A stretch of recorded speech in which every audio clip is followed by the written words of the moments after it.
Another day, another time. Kiyaking po ulit. Samahan nyo na naman ako sa panibagong journey natin ngayong araw. Cheers! Grabe ang init ngayon itong mga nakakaraang araw.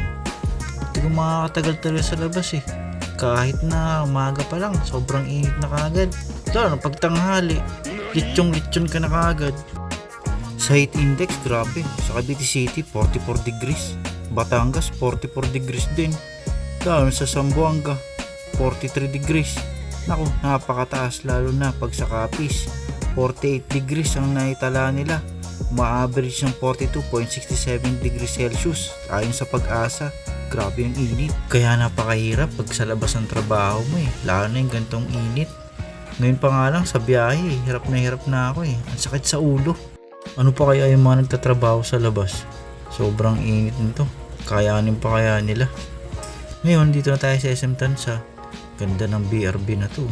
Kasya buong pamilya dito. 7-seater ata ito eh. Marami tayong agenda for today. So, unahin na natin yung mga dapat nating unahin. Teka, paparada lang ako ha. Grabe yung langit. Sobrang liwanag. Ayaw man lang magbigay ng kahit konting lilim. Kainit-init dito eh. Walang kapuno-puno. A few moments later. Cherries! Meron naman kahit konti. Pero hindi naman makapagbigay ng kahit konting lilim eh. Buti na lang dito na tayo sa loob. Medyo malamig-lamig. Sana all. Ang cyber zone ng SM Tansa nasa second floor yun. Sakit ka ng escalator or elevator, mararating mo na rin kaagad.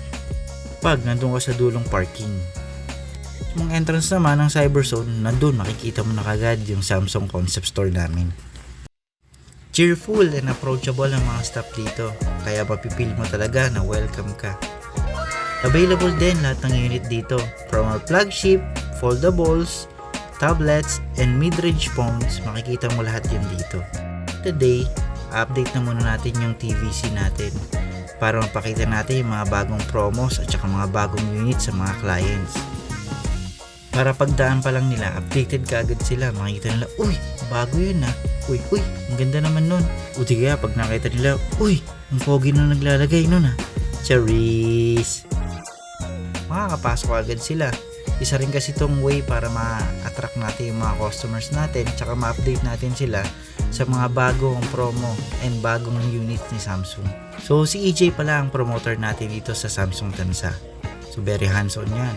Ngayon, gagawin natin, check natin yung mga software ng ating mga phones para pag nahawakan na ng customer yung phone, ma-experience niya kung ano yung latest innovation ng Samsung gaya ng Galaxy AI na nasa ating S24 Ultra. Nakaka-amaze kasi yung Galaxy AI. Sa susunod na mga videos, kukwento ko sa inyo o i-demo ko rin sa inyo kung paano gagawin nyo. After lunch na, pero ngayon pa lang kami magla-lunch. Sana Ito yung mga all. menu nila ngayon. May menudo, may chicken curry, ay wala naman. Meron ding kaldereta, tapos meron ding bopis, tapos marami pang iba. May gulay din, kung ano-ano. Siyempre, sa dami ng kung ano-ano mang pagpipilian dyan, hindi yung napili ko. Dinuguan tayo. Yun yung nakatago. Masarap yun eh. Yeah, boy. Charis! O ikaw, baka di ka pa kumakain. Tara, sabay tayo. Kain tayo. Ngayon naman, di-discuss natin yung T2 o yung trade-in, trade-up ni Samsung.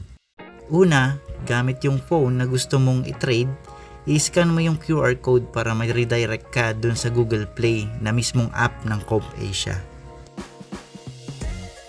Tapos, after installing, buksan mo yung app, tapos in-store, i-scan naman yung QR code ng mismong store, which is Samsung Tansa.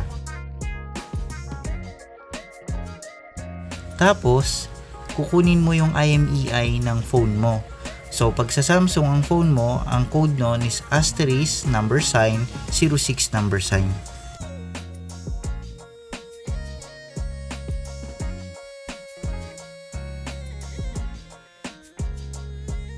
Tapos, isi-select mo kung ano yung device na meron ka. Halimbawa, smartphone or tablet. Ilalagay din kung Samsung ba yun or other brand. Tapos, isi-select na rin kung ano yung gusto mong i-trade dun sa unit mo. So, for example, ngayon, ilalagay natin is yung Galaxy S24 Ultra na 12GB, 512 yung storage niya.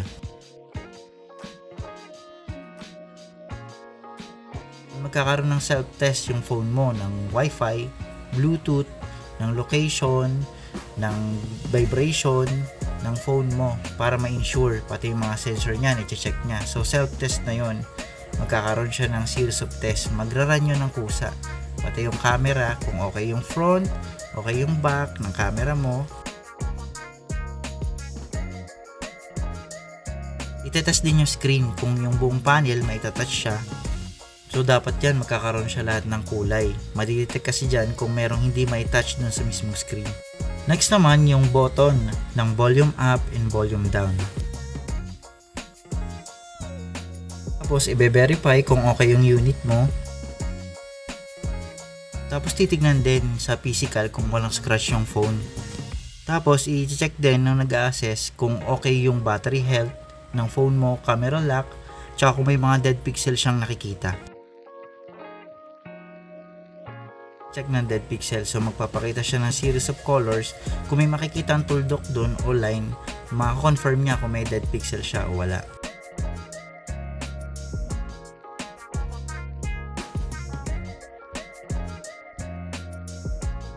I-check din yung rotation ng phone mo kung nagla-landscape siya o nagpo-portrait siya.